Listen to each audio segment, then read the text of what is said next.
Hello, and welcome to Always with Awareness. I'm Awa and Doug. And I'm Douglas Lodmell. And today we're going to talk about greetings. So you woke up the other morning and Yes. you had this already spinning in your head. You said, I was thinking about this all night. Yes. You know, the power of greetings, the power of what it does. So I just want you to elaborate on that. Like, what were you thinking? Well, I think it was all because of that show we just had about the question with Iman and how to trust. And I Which asked was the myself, marriage commitment? Yes, the like, marriage trusting commitment. to be committed. Exactly. Yeah. How do you trust? How do you get back to the trust we used to have?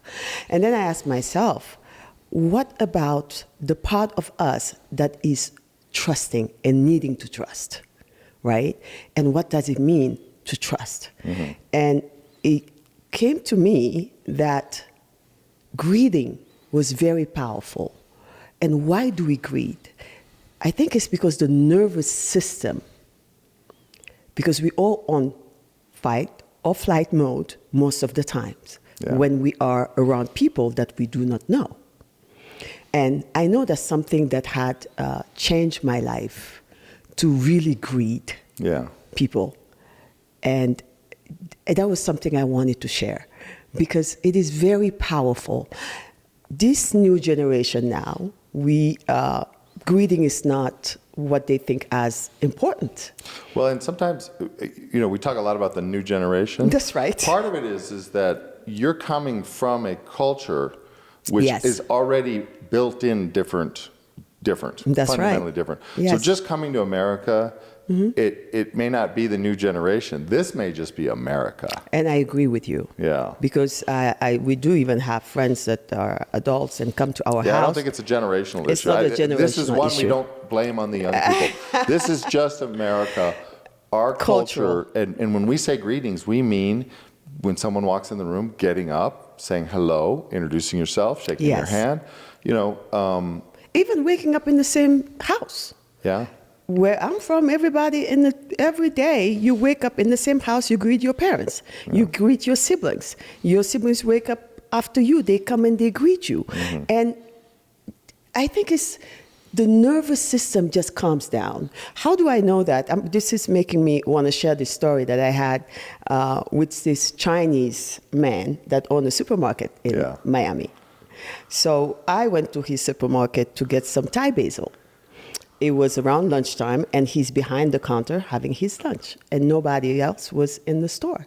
So I approach him, and I say, hello, hi, good afternoon, do you have Thai basil? And he looked at me with this frown of his face and just said, cha, cha, cha, cha, Chinese thing. I'm like, whoa, what is this? And, very mean.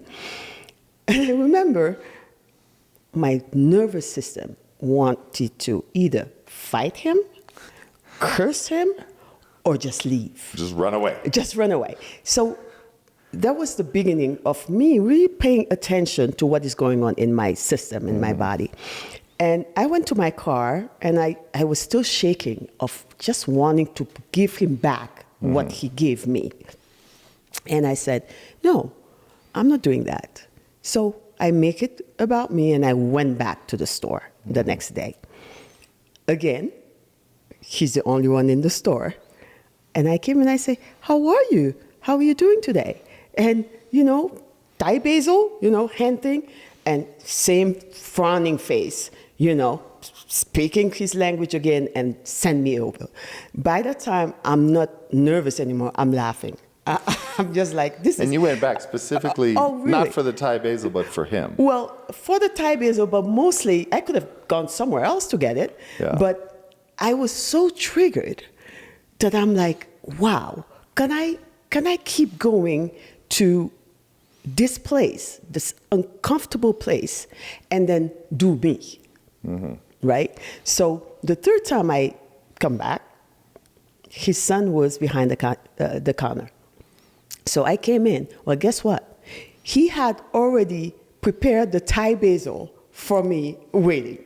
So I came in. The father. Yeah. I came in, and by the way, the father could speak English.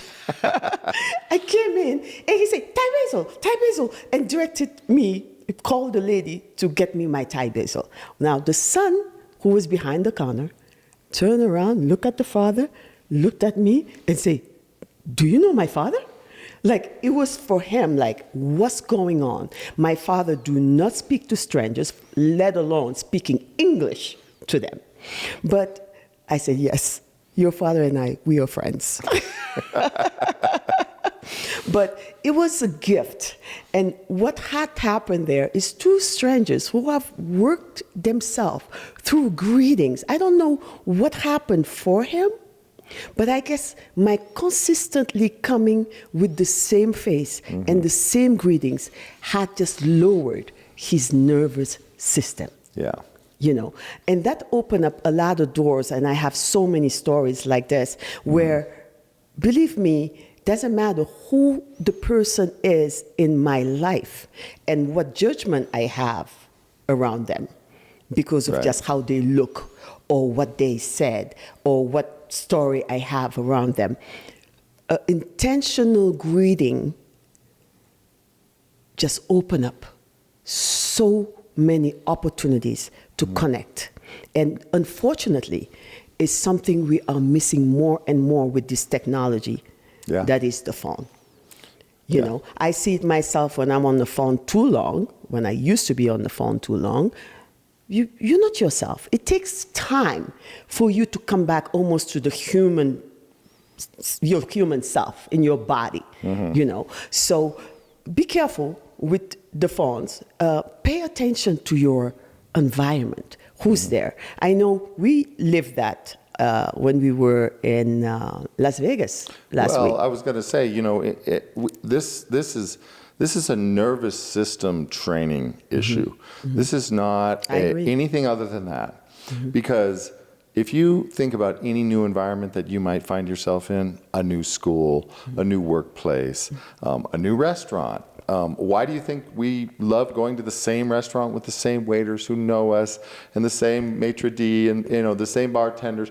Because we want our nervous system to be down and relaxed. That's right. When you go into a new restaurant, any new environment. But what you're referring to is probably the most intense place that often we find it is in an elevator. That's right. Right? Yeah. And so just imagine when you get into an elevator, we've all gotten into thousands of elevators in our lives. Yes. There might be somebody in there. In fact, there almost always is someone in there that you don't know. That's right. It might be a police officer. It might be somebody who's looking very different, maybe has kind of tattoos of prison on their face and their pants are down and gang colors. It might be a nurse. It might be a guy in a suit. It might be someone with dreadlocks and gold teeth. And what doesn't matter. It's not the point of who they are. It's the point of how you've trained your nervous system.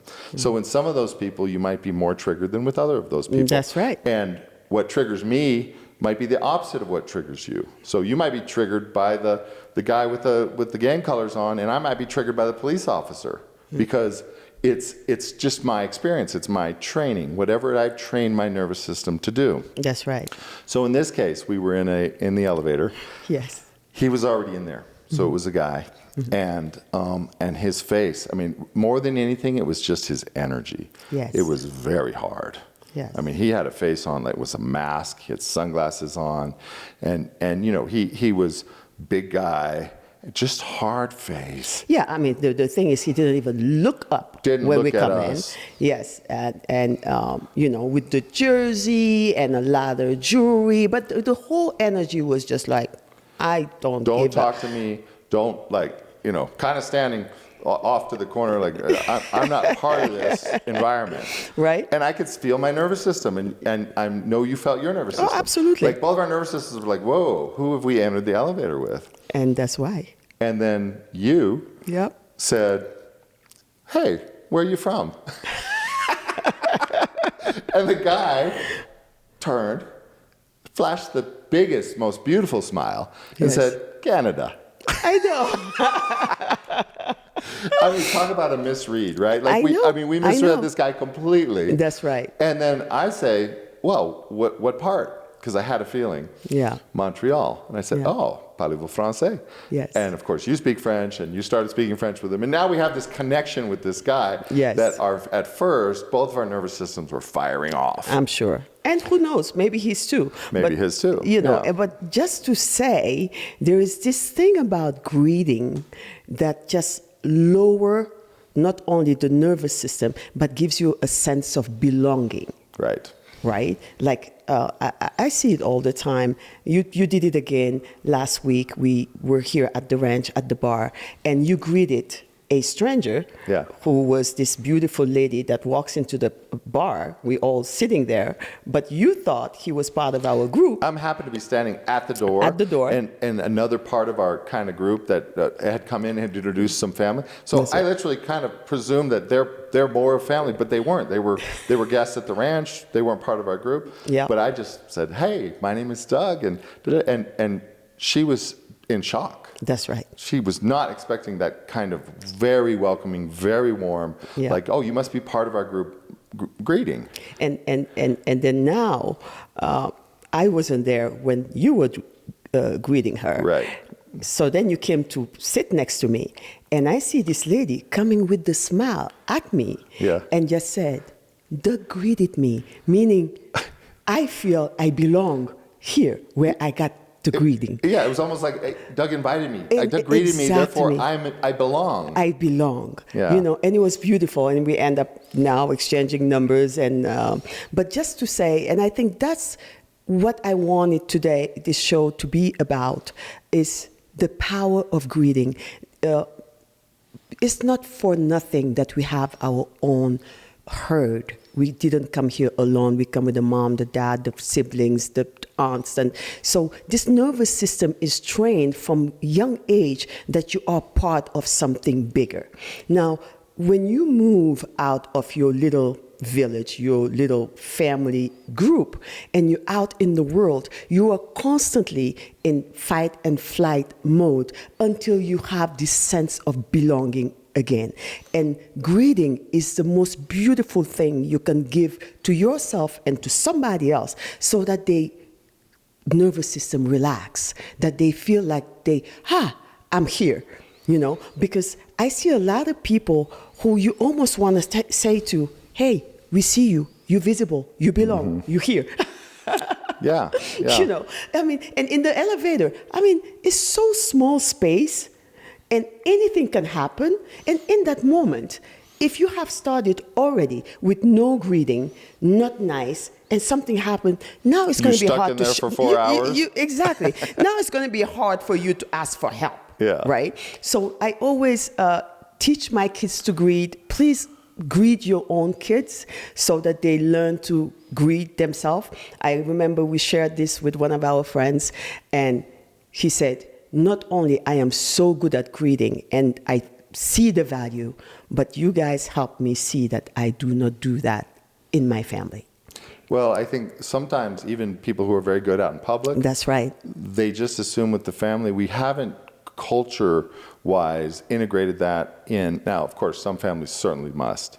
That's right. But many families really don't. And we can see it when we have guests. I know. So we have guests often, and they're staying, and often we'll have kids or young adults, teens, and we'll be up, and coffee will be made, and we're sitting having coffee, and they'll walk in, they'll walk down the stairs that are right there, they'll walk right in, we're sitting right there in front of the fireplace, and they'll look at us, they'll head straight to the kitchen, they'll grab a bowl of cereal, they'll get a cup of coffee, whatever, never say a word, come over, sit down, and just act like... Or be on their phone. Or be on their phone, right? And That's right. we have to we have to say, good morning. Exactly. Hello. Hello. And they're like, oh, they're Yeah. shocked.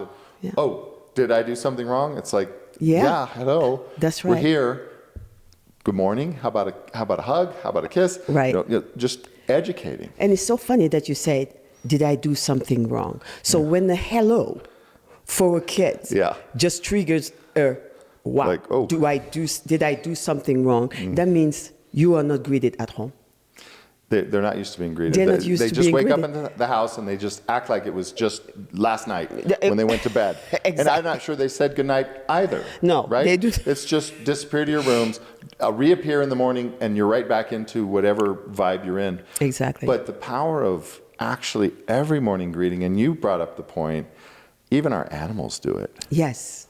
Even I our mean, animals. We have a dog and a cat. Yes. And they would get up in the morning and they walk over. Yeah. They like greet each other. They sniff each other. They sing. They do. Oh, There's a taught whole me. ritual that they do. If we just watch them, they're teaching us. Beside my dog doing the downward dog Every day. Yeah. and stretching, I'm like, okay, I will Yeah. watch. I mean, your Yeah. dog is The dog teaching is teaching you what to do in the morning. And then next is the energy of my dog coming in the morning to greet you is totally different than any of them. It's almost like, good morning, mommy, Yeah. you know. And then even with the cat, that they fight all day, but in the morning when they first encounter each other, it's a greeting. It's almost like the cartoon Tom and Jerry. Morning, Tom. Morning, Jerry. Like before they start fighting. Exactly. They have their coffee together. I know. I see it with my horses. It's the same. Yes. It's like morning. Even if you watch just the animal, the morning is a different energy, and they will just have this softness of greeting before the energy shift to anything else. Well, and I'm glad we're focusing on the nervous system because this is such a big point.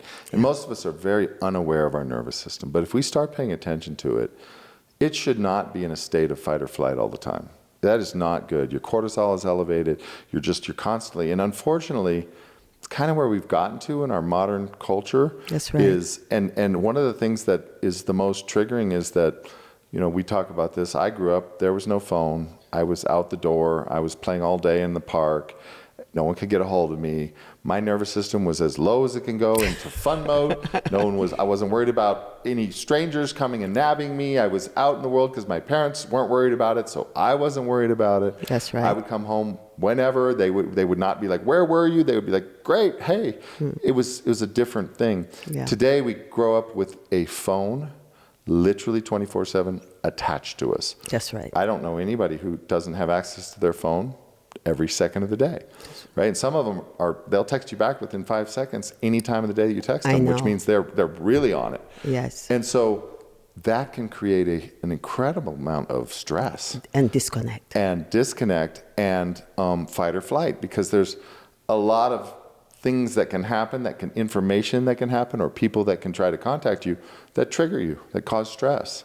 Even just looking at your social media account and not seeing something you like, or your followers are commenting poorly on you, or whatever. That's right. There's so many ways, and you know, number one, being in the present when we are with people, actually being with them. You notice we're doing a show, we're with you, but we're with each other first and foremost. Absolutely. And we're not with a device, right? You would be very disappointed if either one of us started surfing the internet right now, or checking the social media, right? Absolutely, yeah. You check out. Because you're in effect eavesdropping into a live, real conversation, right? Yes. Which is what this is. But in real life, you could have a couple sitting here, and we won't think twice about taking out our phone and answering a few emails, and as if I'm entitled. Like you're not fully, you know, at the level where I'm going to give you all my attention. Oh, honey, we're doing that all the time. All the time. I am not going to share where, but I'm sure when I tell the story, you know exactly where it was. Where people would say, oh yeah, I have to have my computer because I have work to do, you know, meaning I am here, but I cannot give you my full attention. Right. And next thing you know, you're looking at what they're doing. They're on Instagram. There's nothing they're playing doing. Scrabble. They play, you know. They're playing solitaire. You know, Yeah. so if the people that are in your life, in your present, in your reality, which I call your reality, because there's only that reality that you are in right now. Everything else is in your head, literally. If it's going to happen, 1 out of a million. But this one is happening right now, which is where you are sitting. Anything can happen right here. You can have all the opportunities, you can have all the joy, you can have all the knowledge. Everything is happening where you are present. But when your body, and that's why yoga means union of the body, mind, and spirit. They didn't say body and mind and spirit without the body. It's not happening, So whatever you're going to live this lifetime, you're going to live through this body. So pay attention to where your body is. If your body is at home with your kids, that's where your priority of your action, thinking, knowledge, question lives. Period. Anything else that you are desiring is in the future. When it arrives, if it arrives, you will call it the present. It will be something. That's why worry about the future even? It's not here, will never be here. Only the present. So when in your present, you're living the reality of it fully, 100%, and not missing out, there is no way you're going to have any fear or not belonging or stressing. And that's the power of greeting for me. I think I have moved so much in my life when I started to pay attention to where I was, who I was with, and how I greeted them. Doesn't matter how my mind could tell me that I'm tired, my mind would run a story. At the end of the day, I can feel the joy that it is to be with my brothers, sisters, humanity, people that you are with. That's where your energy is coming from. I always said it's not for nothing that we have all these saints that go and meditate up in the mountain until they reach enlightenment, and they don't stay there. They come back down to the people because we have such an energy to give and receive that is beyond you doing it alone. So that was my intake about the power of greetings, and I hope you take it and look at in your life, am I greeting enough? Because believe me, if you greet everybody with a smile, with something you see in them that is beautiful, teach your kids to greet. I insist on that because I have a lot of kids coming into my house, and they wake up and you can tell there is no sense of belonging in the present, in where they are. But when there is no such a sense of belonging, then there cannot be any gratefulness. So being grateful is not something that you say, tomorrow I will do when I am successful. It's today. I am grateful because of exactly where I am and who I am with. And it's the same thing with being in the elevator. Like, God damn, we're taking this life for granted. You can have a heart attack in that elevator, for God's sake. Why wouldn't you greet the people who are in there in this little space? So I think life starts when you realize that you are not alone, you are not invisible, we see you, you have arrived, and greetings to you. Yeah. And you do something else that you taught me that I now do all the time. What is it? When we're out with somebody and we're talking and we start the laughing and the joking, you will always find a place to give a high five. and at first you almost have to kind of hold it and wait for them till they realize, we're high-fiving. But after the third high five, they're starting the high fives to you. The high fives are around the table. And let me tell you, it does something to the entire texture of the interaction, because now who else gives high fives? Teammates, yes, brothers, right? Well, family. I mean, you change things to a higher level. So you might not high five in the elevator, although you might in the right context, especially in Vegas. Yeah. But definitely at a dinner or someplace, I see it all the time. And when I first noticed it, I'm like, oh, I see what she's doing. That's really cool. It's not something that I do consciously or that I prepare. It's just, this is what happened. Now that you're talking about it, I can feel it, because we just watched, by the way, the basketball. USA versus Serbia. Serbia. There is something about human beings being joyful, and like I call it brotherhood. Yeah.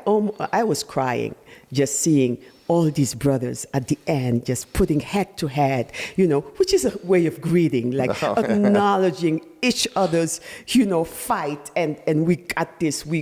It's so beautiful. It's high-fiving. It's just an energy thing.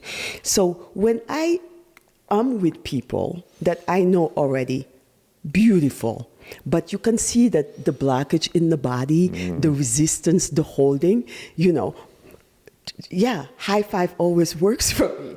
Breaks it down. It somehow, like you said, I high five them because we're validating something together. Right. By the second and the third, the whole room changed. Yeah. And you can see how they feel like finally they are part of you and you are part of them. Well, we all want is to be part of something, right? Now, That's right. Nobody wants to be the oddball out and different. Everybody just wants to be accepted and loved. And this is the nature of us. We are herd animals. Really, we want to be together. Why do you think we all live in cities? Why do you think we all congregate? Why do you think social media has exploded in the way it has? Yeah. Because even when you're in your apartment, you can be part of a herd, you can be part of a group. Yeah. And this is when we acknowledge that and say, yes, I want to be there with you. Yeah. Wow, feels good. Somebody wants me on their team. I got picked first or second. Wow, I'm happy. Yeah. Well, like Sadhguruji says, it all started with oneness. Yeah. Then come duality, and that's where every games just start to be played with that duality. But because of that duality, we all looking now for that oneness. Yeah. So every one of us, I don't care who you are, all you want, all day, is finding that oneness again. Doesn't matter how you're doing it. And even if it's on the phone and having followers waiting for somebody to push a like, it's just, again, feeling some sense of belonging. Yeah. Right? And instead of just doing it with random people out there, universe had created already who you're going to be doing it with during your day. Yeah, your in family, the elevator, your coworkers, your friends, your classmates. Coworkers, it's just there. And if you do it intentionally and with the sense of inclusiveness, then you don't have to worry about anything else anymore in life. Yeah, really. It changes the character. It changed the game. Yeah. Really. I'll tell you a saying that comes from where my family comes from, which is Senegal, which is nit nit moi gorabum, which means the remedy for a human is another human. And it's just true. Aww. There are times when we're tired or one of us is tired and somebody comes over and you get up and all of a sudden, 30 minutes later, you're feeling great. Your headache is gone. Your body tiredness is gone. Yes. You're because a human showed up. Yes. We are the remedy for each other. That's right. When you're depressed, what do you want? Solitude. You just want to climb in your hole and be more depressed and more depressed and more depressed. When you want to get undepressed, what do? You go out. You meet people. You see their face. You talk to them. You share. Mm-hmm. So that's the power of the greeting, is that it gives you more options to do that because you've made your world a friendlier place. And believe me, you want to live in a friendly world, and that choice is totally up to you. Absolutely. You can choose whether you live in a friendly world or an unfriendly world. So I'm advising and recommending that you choose a friendly world. And if you do, well, then everybody's your friend. So you should greet everybody that you see, everybody that comes into your life all the time. Just try it and see what happens. I'm so proud of you that you said nit nit moi garabam, Daddy. I speak Wolof. You speak Wolof now. I speak a little Wolof. That's beautiful. But and you're right. It's beautiful. There is a power in greeting each other. So please try it. It works for me. That's one of the tools that I share with my family with my friends, and today we're sharing it with you. Yeah. And I hope you reach back and let us know how greeting had really improved your own nervous system and give you a sense of belonging.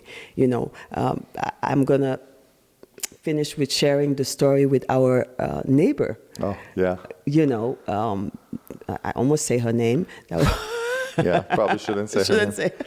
But anyway, there's this old lady that live in our building. I mean, very tough face. Like, I'm not friend with nobody in the building. I mean, literally, she does not like anybody, and she's proud to say it. She loves her dog and her husband, and period. So we came in the building, and I didn't know about all of that. So I came to the elevator. Here she is. And I'm like, well, good morning. Nothing. And she never had seen you before. Oh, never seen me before. Right, so this is from scratch. It's her. She speak to the hand. Well, speak to the hand from scratch and facing the door of the elevator, almost like I can't wait to run away from you. And I said, are we having a bad day? And she turned around, looked at me and said, you're not going to stop talking to me, are you? And I laughed, and I'm like, yeah, I can do that, but I'm just having a wonderful day, But anyway, fast forward, we used to live in the 7th floor. We moved to the 10th floor, and who's our neighbor across the hallway? It's her. And I opened my door, and here she is. And guess what? Not only she remembered that she was with a lady, a black lady, in the elevator. Only one in the building. The only one in the building. But she just said, oh, you remind me of this lady that I met in the elevator. And she's like this, and she's like that, and she's driving this car. I looked at her and I said, that's me. She's like, what? Oh my God. But just to say, me kind of pushing her kind of made her feel like, this one is different. Right, yeah. This one is not getting my shit, Yeah, she didn't accept my rejection, so maybe I should kind of pay attention to her. Exactly. Well, next thing you know, we are friends. We were the only people she ever invited in her apartment, and she was so proud to do it, and we love her, and she's now a friend and very, very nice lady. So just to say, when I do that, really, I do it for me. Yeah. You want to live in a friendly universe. I want to be in the friendly universe. And unless somebody really show me aggressivity that I need to run away from them, I'm going to greet them. And if they act like they didn't hear me, I'm going to say it again. And, and next thing you know, it always worked. I end up having somebody it's almost like they delayed with reality, and you almost have to greet them twice for them to realize, oh, geez, I just got greeted. That was for me. Yeah. So again, I guess that was it about the power of greetings, and hopefully you loved this episode because I really wanted to share that today. Yeah, I think it's amazing. And I mean, there's so many more examples I can think of. Yeah. Being at a conference or being somewhere and you greet somebody, and then later turns out that's like the wife of the person you were going to meet, and you're like, wow, I'm so glad I greeted them in the elevator. Like you realize, wow, if I had just been a stone face, it goes throughout every level. It will open doors for you that you didn't even know were closed. Yeah. It's just so powerful, and particularly because it's not as common as you can imagine. Yeah. When you do it, you stand out, just like the lady that we met down here. Absolutely. She had to come over and say, "Oh my God, your husband greeted me." It is power, and why wouldn't you want to do that? Why wouldn't you want to make your world friendlier, and why wouldn't you want to claim that power? Because it's you that gets to share that with the world. So, I hope this was really helpful for you. You can greet us by leaving a comment. We love our comments, good, bad, or indifferent. We love when you talk to us because we like to talk back and we like to connect with you. And of course, like and subscribe and share this if it's helpful for you. And I think we did it. We did it, Daddy. Yeah, well, thank you. We'll see you back here. Yeah, we'll see you next time. All right. Thanks.